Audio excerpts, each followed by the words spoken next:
Winter 2016, three mates, $100,000 each. Dave and Sam both buy an investment property. Same price, same deposit, same loan, same month. The only difference is the postcode. Dave buys in Melbourne, Sam buys in Perth. 10 years later, one of them has more than double the other's equity. The third mate, Nick, does not buy property at all. He puts his $100,000 into an index fund and cops a fair bit of grief for it. We will come back to Nick. Now, this is not a projection. Nobody is guessing here, and nobody is forecasting anything. That decade has already happened, and Cotality has published exactly what each city did. And here is what makes it such a good test. In 2016, the choice looked obvious. Melbourne was the safe money. Perth was the one everybody felt a bit sorry about. The mining boom had rolled over. Perth had been going backwards for years. Melbourne was the market people talked about at every barbecue. Dave was buying into a sure thing. Both places cost $500,000. Both blokes put $100,000 down and borrowed $400. From here, the only variable in this entire story is a line on a map. The first 5 years go exactly the way everyone expected. Melbourne dwelling values climb about 30%. Dave's place is worth well north of $600,000. He is not shy about it either. Every Christmas, someone asks how the investment is going, and Dave has a number ready. It is a very good number. Perth over those same 5 years grows about 10%. 10. Sam's place has crawled from $500,000 up to about $550,000. And he is tipping in around $20,000 a year to hold it, because the rent never covered the loan, the rates, the agent, and the repairs. 5 years of that. $20,000 a year is a holiday you do not take. It is the car you keep driving. Sam is paying that every year to own something that is going nowhere. Sam does not bring it up at Christmas. Nobody asks. And that quiet feeling that you backed the wrong city is the worst part of the whole thing. Nick, meanwhile, has a number on a screen that goes up a bit and down a bit. Nothing to show anyone. Nothing to drive past. Nothing to talk about at all. And then the second half of the decade happens, and every bit of that turns completely inside out. Not gradually either. The two cities more or less swap places. Perth values rise nearly 90% over those next 5 years. Not 9. 90. Sam's $500,000 place is suddenly worth over $1 million. Melbourne over those exact same 5 years grows 1.2%. 1.2. Dave's place is worth roughly what it was worth in 2021. Both figures come straight from Cotality's June 2026 index. Perth up 89.6% across 5 years. Melbourne up 1.2. Same country, same decade. And nobody called it. Not Dave, not Sam, not the bloke at the barbecue with all the opinions. The city everyone felt sorry about turned out to be the one that ran.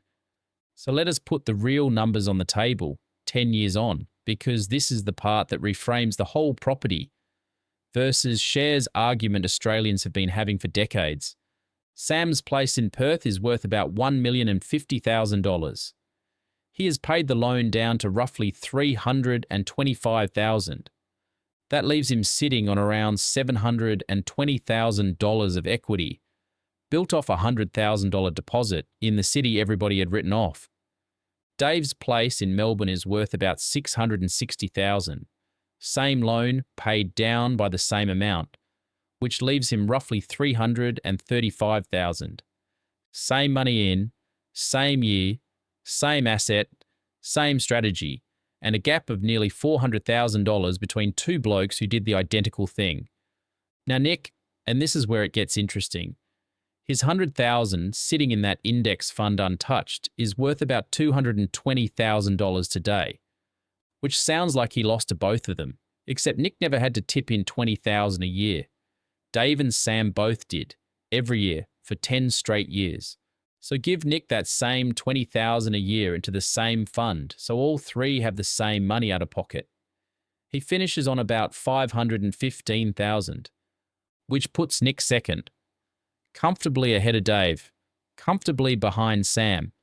The bloke who bought no property at all landed square in the middle of the two who did. And that is the whole point.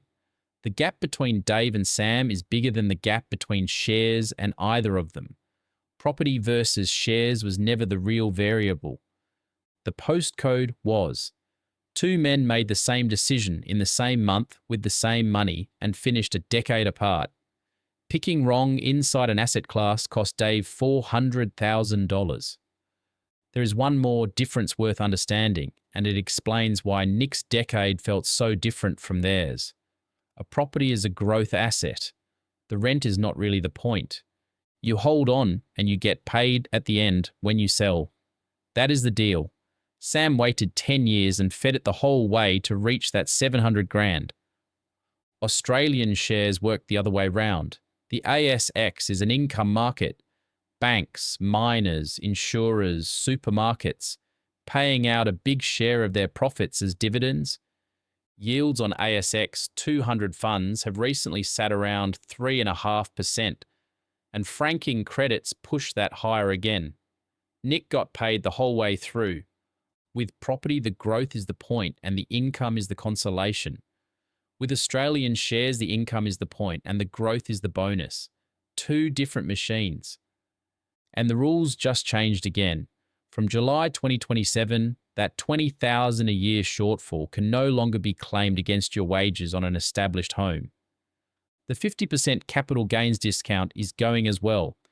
And that one does not only hit property, Nick gets caught by it too, on the way out. So what do you actually take from all this? Not buy in Perth. Perth already happened. And the last decade tells you almost nothing about the next one.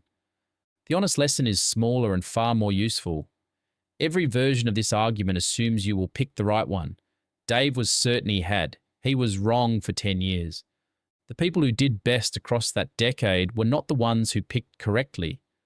They were the ones who did not have everything riding on a single guess. That is the quiet case for owning more than one thing. Not because it is clever, because none of us can see 10 years ahead. And all three of these blokes proved it. Dave still owns his place. So does Sam. Nick still has his fund. All three are better off than they were in 2016, and that is worth saying out loud. They just took very different roads to get there, and not one of them chose which road would turn out to be the good one. Quick one before we finish up.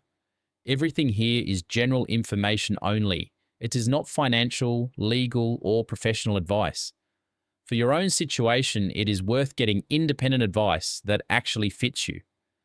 If this cleared a few things up, do me a favour. Give it a like. It helps this kind of content reach more Australians who need it.